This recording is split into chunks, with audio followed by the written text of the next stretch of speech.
For more than 20 years, people kept disappearing.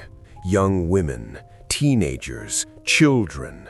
Some bodies were found, most were not. There were no patterns that police could clearly see. Different cities, different years, different circumstances. What investigators didn't know was that the killer was never hiding. He lived among ordinary people. He shared stairwells, public transport, apartment buildings, and for decades, no one noticed him.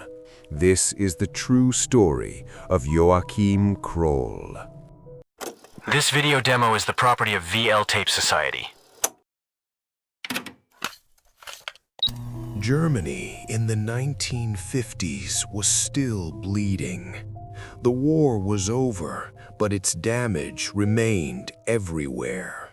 Families were broken, food was scarce, crime was rising. It was a time when disappearances could quietly slip through the cracks, and that's exactly where Joachim Kroll began. Joachim Kroll was born in 1933 in the Ruhr region of Germany. He was the sixth of 9 children. Small, physically weak, often sick. Teachers described him as slow. Other children bullied him. At home, he withdrew into silence. But there was one person he depended on completely: his mother. She was his emotional center, the only person who protected him. When she died in 1955, Joachim Kroll was 22 years old, and according to later psychological evaluations, something inside him collapsed. Not long after her death, Kroll committed his first known murder. The victim was a young woman named Irmgard Strahl. She was 19 years old. The crime shocked local residents, but the investigation went nowhere. There was no clear suspect, no witnesses, no modern forensic technology. The case went cold, but the killing did not stop. Over the next years, Kroll moved frequently. Small towns, industrial cities, cheap apartments. With every move, he left behind unanswered questions, and sometimes a body. Women were attacked in secluded places, forests, construction sites, remote paths. Some victims were assaulted, others were strangled. The violence escalated slowly, deliberately. By the early 1960s, Kroll crossed a line that even seasoned investigators struggled to comprehend. After killing his victims, he began to return to the bodies. Medical experts would later confirm signs of necrophilia, an attraction to the dead. It was not a moment of madness. It became part of his routine. Soon after, another boundary disappeared: cannibalism. Kroll began removing parts of his victims, cooking them, eating them. When later asked why, his answer was chilling in its simplicity. He said it was cheaper than buying meat. For years, police failed to connect the cases. Germany was overwhelmed. Different jurisdictions handled different crimes. Files were not shared efficiently. Kroll exploited that silence. He blended in. He worked small jobs. He spoke politely. Neighbors described him as strange but harmless. One of the most disturbing facts would only emerge years later. Kroll was questioned by police multiple times over the years. Once, he even joined officers in searching for a missing girl, a girl he had already killed. He stood among them, looking, nodding, helping, and no one suspected him. By the 1970s, Kroll had already killed many times, but his final crime would be the one he could not hide. Her name was Marion Ketter. She was 4 years old.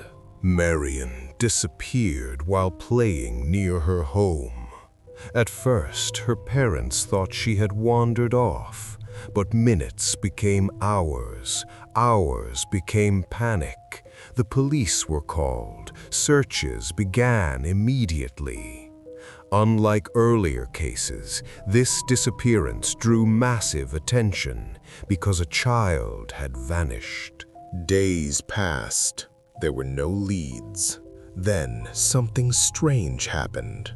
Residents in an apartment building reported severe plumbing issues, blocked pipes, unusual odors. One neighbor confronted Joachim Kroll, asked him if he knew anything.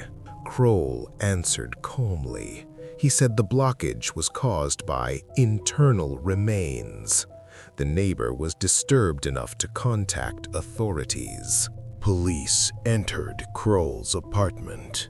What they found ended decades of silence. When police entered Joachim Kroll's apartment, they expected answers. What they found instead was confirmation. The missing child, Marion Ketter, was dead. Evidence was everywhere. Not chaotic, not accidental, but deliberate, organized, final. The search for a missing girl ended that day, and in its place began the unraveling of a nightmare that had lasted more than 2 decades. Joachim Kroll did not resist arrest. He did not panic. He did not deny anything. He sat quietly as officers secured the apartment, as forensic teams documented every detail, as the truth closed in around him. When questioning began, Kroll confessed, not reluctantly, not under pressure. He spoke freely, calmly, as if recounting routine events. Marion Ketter was not his first victim. She was his 14th and the youngest. That detail alone would scar everyone involved in the case. Over the next few days, Kroll provided investigators with a list. Names, locations, dates, places where bodies had been left, buried, or destroyed. Some sites still contained remains. Others held nothing. Time had erased the evidence, but Kroll's memory was precise, disturbingly precise. Investigators reopened cold cases across Germany. Files long forgotten were pulled from storage. Patterns finally emerged. Disappearances once believed unrelated now shared a single source. One man, one routine, one quiet life hiding extraordinary violence. Among the reopened files was the testimony of a woman who had survived. Years earlier, she had reported an attempted assault. She described a small, soft-spoken man who suddenly attacked her. She fought, she screamed, and by chance, someone approached the area. The attacker fled. At the time, the case went nowhere. Now, when shown Joachim Kroll's photograph, she recognized him immediately. Her survival was not luck. It was an interruption. Psychological evaluations followed. Doctors and criminal experts examined Kroll closely. They found no psychosis, no break from reality. He understood what he was doing. He understood it was wrong, and he continued anyway. Kroll was diagnosed with severe intellectual impairment combined with sexual sadism and necrophilic tendencies, but legally he was deemed fully responsible. The trial began in 1981. The courtroom was filled beyond capacity. Journalists packed the benches. Families of victims sat in silence, some hearing the details of their loved ones' deaths for the first time. Kroll showed no emotion, no remorse, no visible reaction. When asked if he felt regret, his answer was brief: no. The prosecution laid out decades of violence. They showed how Kroll moved from city to city, how he avoided suspicion, how he blended into post-war chaos. One detail horrified the court more than any forensic report. At one point in the past, Kroll had assisted police in searching for a missing girl, one of his victims. He walked beside officers, asked questions, pointed directions, knowing she was already dead. There was no debate over the verdict. Joachim Kroll was found guilty of multiple counts of murder. He was sentenced to life imprisonment. The judge described him as a permanent threat to society, someone who could never be released. In prison, Joachim Kroll was unremarkable. He followed rules, worked assigned jobs, spoke little. Guards described him as quiet, polite, almost invisible, which only deepened the unease. There were no outbursts, no breakdowns, no confessions of guilt. He simply continued living, as if nothing fundamental had changed. In 1991, Joachim Kroll died in prison. He was 58 years old. The official cause of death was heart failure. There were no memorials, no headlines, just a brief notice and a file marked closed. Today, Joachim Kroll's name is rarely spoken outside true crime archives, but his case remains one of the most disturbing in German criminal history, not because of spectacle, but because of proximity. He was not a monster hiding in darkness.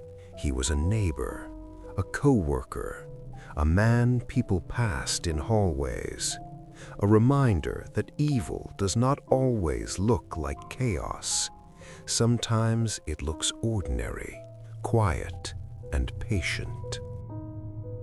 This has been VL Tape Society, and this was the true story of Joachim Kroll, a case that proves the most terrifying horrors are not born from myth or legend. They live among us, waiting to be noticed.